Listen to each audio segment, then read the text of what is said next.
Today's conversation features Gail, a trailblazer with over 19 years in retail, who, as Senior Vice President of Merchandising at Indigo, transformed Indigo kids and baby sectors to unparalleled success in North America.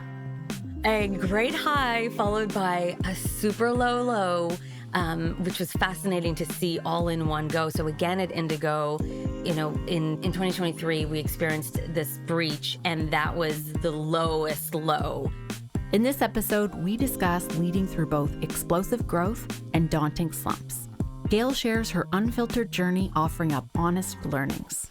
And we delve into the common pitfalls that hit first-time managers and seasoned leaders alike. Let's dive in.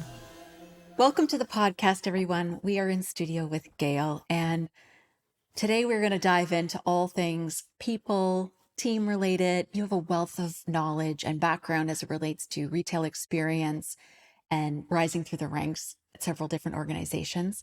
Before we dive into any of that, I'm curious to kind of get a little bit of your backstory. So if you think back to some pivotal lessons and moments along your journey, what has really been some shaping and defining moments? I think the first time you become a manager is definitely pivotal. And I even believe that it's not the first time you become a manager of one person. It's actually when you get at least two people, because now you can talk about your team. I found, at least myself, I led differently the moment I had two or more people. And that's when you can start thinking on behalf of other people, on behalf of, in my case, it was a department, and really kind of, you just change the way that you think as a leader. The second one I would say was, again, when I got a large team, when you are leading people who are leading people, that again is a huge shift, because now it's not just about what you do, but how do you help people be leaders, which I found a completely different skill set. When you have tenure in your role, you see it all. You see explosive growth moments, you see headwinds, you see when times aren't so good in companies, and you really have to learn how to lead people through a number of different scenarios. So let's just take the highs. As a leader, people always think those are the great times. They're not always that easy. Yeah. What kind of lessons can we learn about what's important to lead people through explosive growth moments within an organization?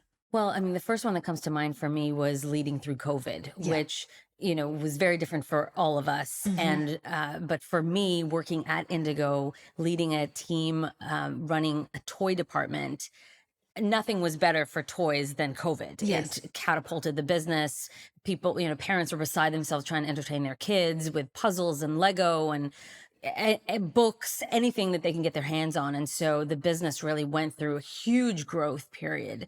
How do you kind of keep people engaged and working as hard as you need them to, because of this growth that nobody saw coming, that came out of nowhere, while they're also going through these personal issues. And after a couple of weeks of working from home, I asked everybody to turn on their cameras, and we conducted all of our meetings, days-long meetings, on camera. And I can tell you, after the fact, I had almost every single one of the people on my team come to me and thank me for enforcing that rule, and saying that they were alone, they were lonely, they were exhausted, and they were, disengaged, and they still had to work, but that having to turn on the camera was really huge. But I think it took courage as a leader at the time to kind of take control of the situation and say, my team needs this, I need this, and we'll be better for it. When you're going through highs and lows on a team, connection 100%. And trust is like the mainframe. It's very easy to look at the results that you have to achieve, whether it's the numbers, the deliverables, the revenue, but budgeting in a practice as a leader to be always thinking, what does my team need this week? Whether it's connection, community, conversation, mentorship, support. So when you think about the lows, though, like, what are the principles? So lucky for me, we had a great high followed by a super low, which was fascinating to see all in one go. So again, at Indigo, in 2023, we experienced this breach, and that was the lowest low. I mean, obviously it was detrimental to the business because the site went down and the business, well, even the stores went down at first. We were the last system to kind of come back because there were other priorities in terms of making sure that we could sell product, that we could ship product, that we could have visibility into the distribution centers. So we were kind of sitting ducks for a while. But then shortly after that, there was a personal attack on us because our personal information was leaked. And so first, I had to tell my team that there was a breach. Nobody knew what that meant. The first thing that was fascinating to me was to see how everybody reacted very differently, including myself. So I have, through my own life experience, have a habit of working very well through times of extreme pressure. Yeah. And my coping mechanism is not to panic.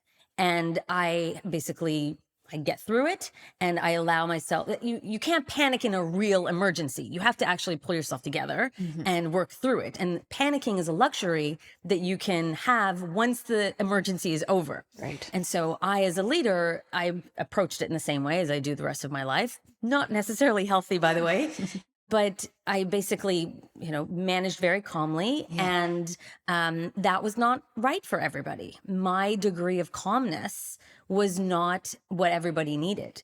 And I had to adjust along the way because of the feedback that I was getting from some people on my team that my extreme level of calm, I would probably say, didn't match their level of panic. So they were interpreting it as sort of like you're not taking this seriously. Yeah. They absolutely thought I wasn't taking it seriously. Right. And also, I have a very joking personality, and that didn't go over very well. And I learned a very hard lesson there. Yeah. To be sensitive to everybody's emotions.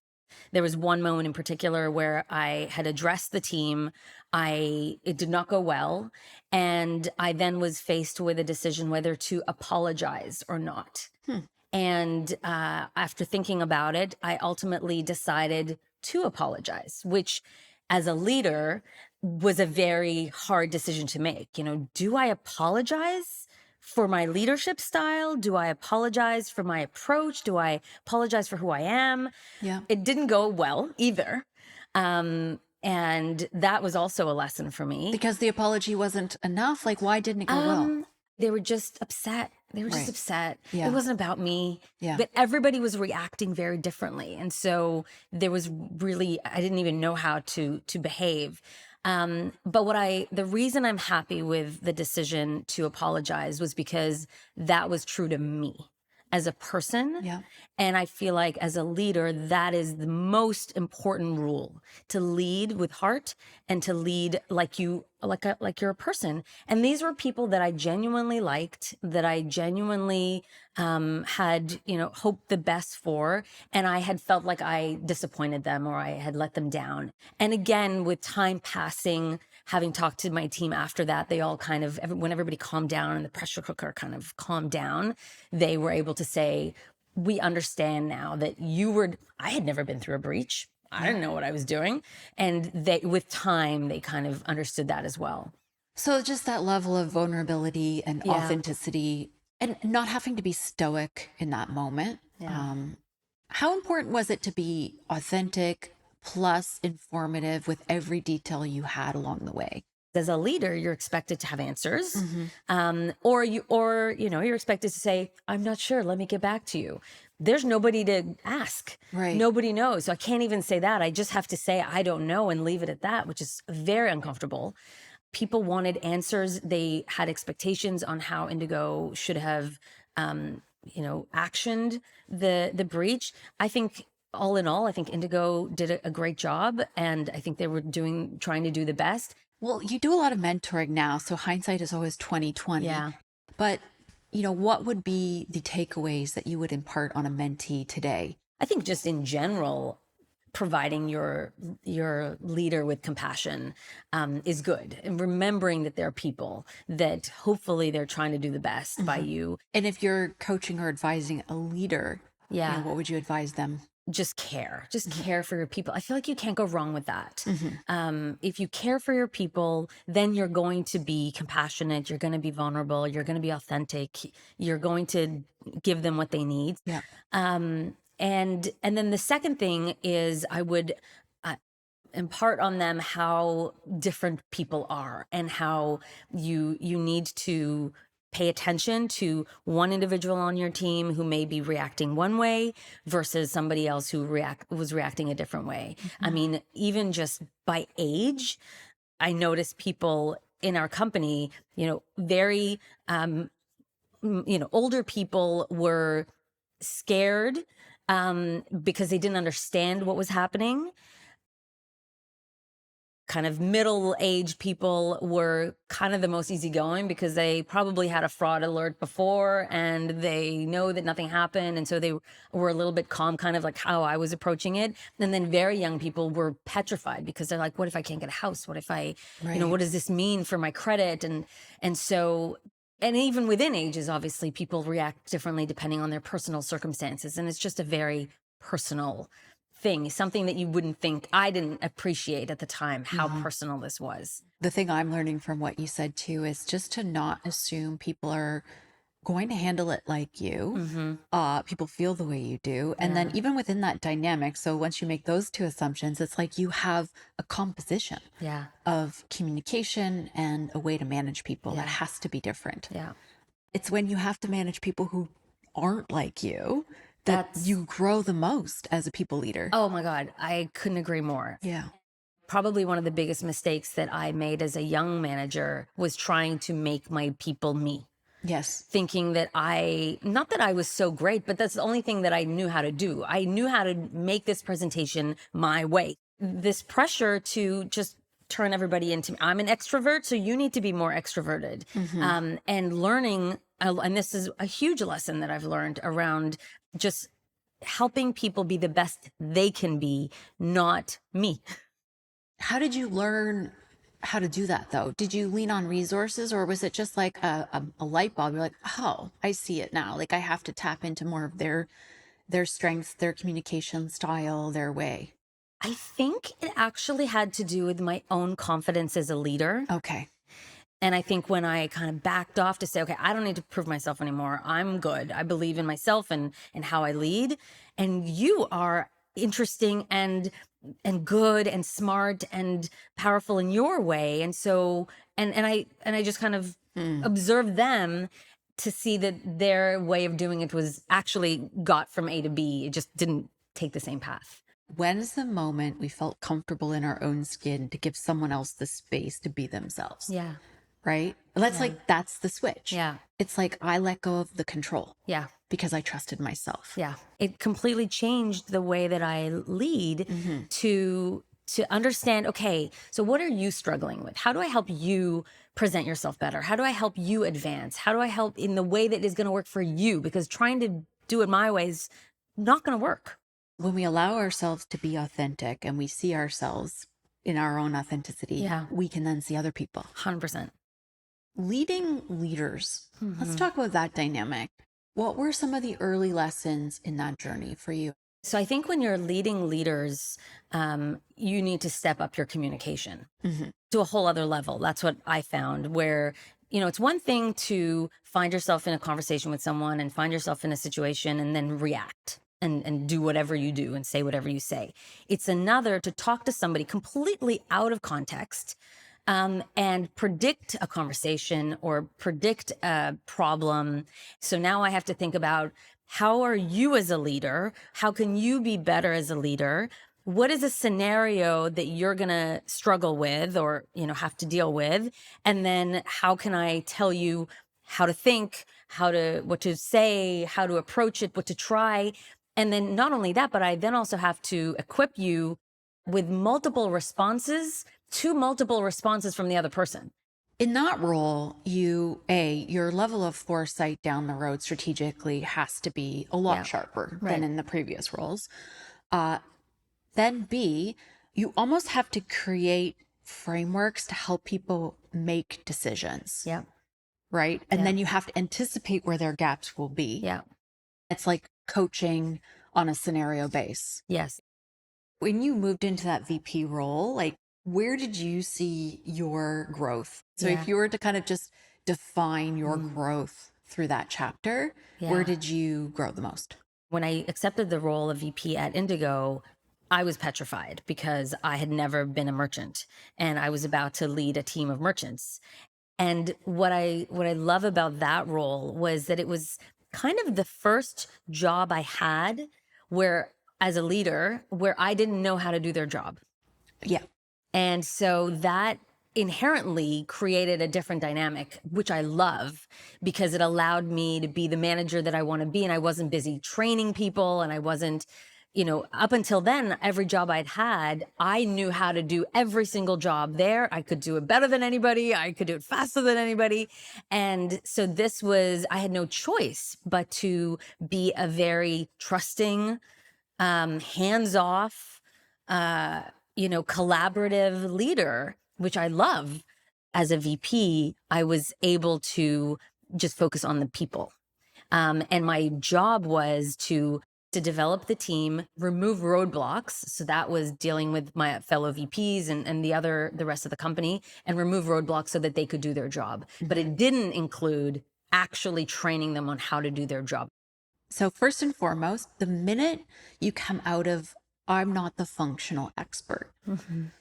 I have seen so many women struggle with that. Well, where's my value lie? Because I used to be the doer, I used to be the solver, and making that shift into that role through that period, you're like, where's my value? Did you have that experience? 100%. When I came in, I had incredible imposter syndrome. Like, who am I to come in here and tell these people what to do? Because I don't know the first thing about buying. It's very strange to come into a role where you're not sure what you're supposed to do. But now your job is like, you're a force multiplier. So how can you make 10 people Yeah, I love that. more powerful in their roles because of the people who report to them and the great resources that they have at their disposal and the innovations that they can unlock. And so the reason I ask that is it's a huge leap for people. And when we're identified as being, great IC or great deep in expertise, I know it's a hard one for folks. I completely agree. Yeah. What do you do for yourself to manage to a level of when the stakes are high, you can still remain clear? I mean, I have a very full life. I'm in a loving relationship. My husband is amazing. I have 3 kids and they take up a lot of my time. I have certain hobbies that I like to do that are strange and quirky, but they give me peace. What are they? Well, I love making photo books for my family. Oh, okay. And I laugh because I'm basically doing PowerPoint for fun. But I just love it. It's very much a creative outlet for me. And I spend hours doing it. And then I have something to show for it, which I love. And I feel like I'm passing on something to my kids that they'll remember forever. And we reference these books all the time to see what happened when and how somebody looked and what they did. And so it is a gift that keeps giving. What you're talking about is very important. I think about women who are in high pressure roles who have to think all day long and be very strategic with their minds. They have to, how do we tap into reflection and creativity in a different way of generating, self-generating energy unless we're doing things like this? Now that you're saying that, it must give me energy. And I know it brings me joy and I know it relaxes me, especially me. I'm an overthinker. I think all the time. There's something going on in my head all the time. And so having that time to just think, is this the right pink? And should that butterfly be there? And, So where's your next version of growth? Like if you think about, hey, I've, look back in your tenure, look at who you've evolved into.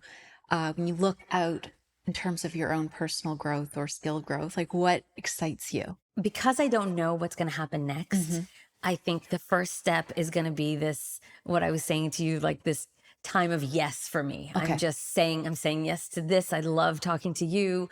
I'm saying yes to a bunch of other opportunities, and just being open, letting the universe speak to me of what's next. And I hope that whatever is next, I know it will be I know I will grow through it because I won't do it otherwise. I don't want to do the same thing. I very rarely have done the same thing. And I enjoy that. And I enjoy that being a little bit uncomfortable about what I'm doing.